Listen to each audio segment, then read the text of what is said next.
Some say you don't need a bassinet in the early newborn stage, but I don't regret buying my bassinet, and here's why. Let's go over the pros of the bassinet first. The bassinet tends to be small and compact in nature, making it very easy to put in small places and spaces. So if you have a small room that may not fit a crib and a bed, a bassinet would be a great option for you because it's small, it can fit right on the side of your bed, and you don't really need much space for it. A bassinet also offers the feeling of co-sleeping. You have the bassinet right next to the bed, and you don't need to worry about rolling over on the baby or any of the safety risks associated with co-sleeping. And bassinets are great for middle of the night feeds. Mama, when you're tired and you don't want to really get out of bed, the last thing you want to do is go to a long corridor or go to another room to go get your baby, or have to get up, take a couple of steps and get your baby from the crib. What's really nice about the bassinet is the ability to be right next to your bed and in close proximities for when you're super tired, you just scoop them up and then offer a feeding. Now, depending on which bassinet you get will depend on what type of function the bassinet has. So there are bassinets like the Halo where they swivel over the bed and they hover over the bed. They have some bassinets that are connected to the bed, and they have some bassinets that are actually separate to the bed but can actually move very close to the bed that are very compact. So it just depends on what your price point is and what you're looking for as far as function. As I mentioned before, the size of the bassinet is a pro, but it also is a con.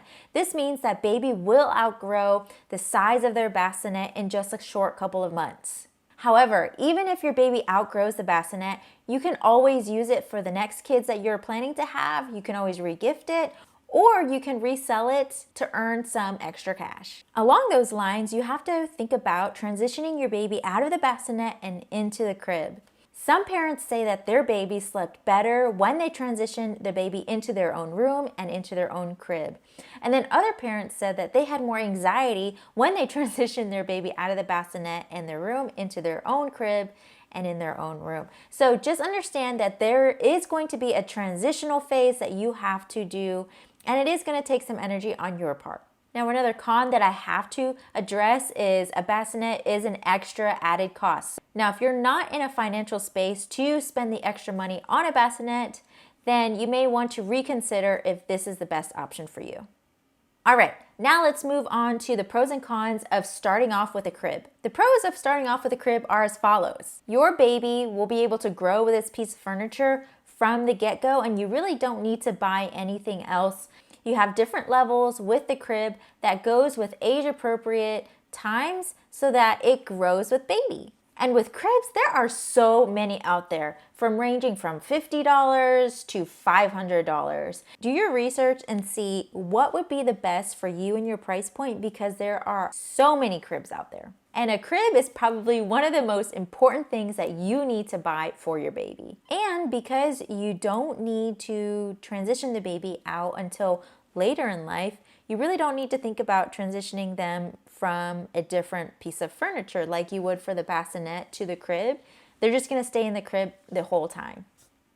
Some cons of just having a crib to start with are, a crib is not portable. So if you are planning to have multiple places for baby to sleep, you can't actually take the crib everywhere, because once you assemble a crib, it's pretty sturdy and it's usually pretty heavy. You're not going to want to lug that thing around the house. And most cribs tend to be pretty big in nature and pretty big in size.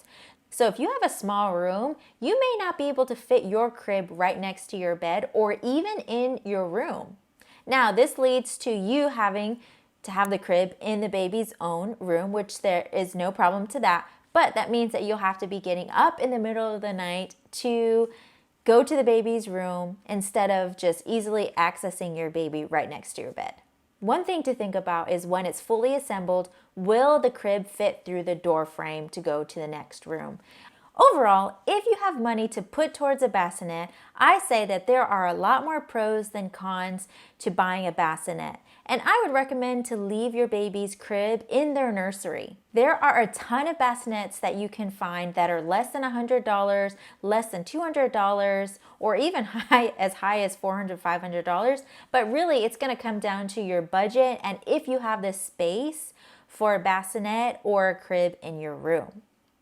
Now, if you're wondering what pillow you should get, either the My Breast Friend or the Boppy pillow, click on this video here. I think it's gonna help you a lot. For fam, it's always a great day to grow. I will see you guys next week. Bye.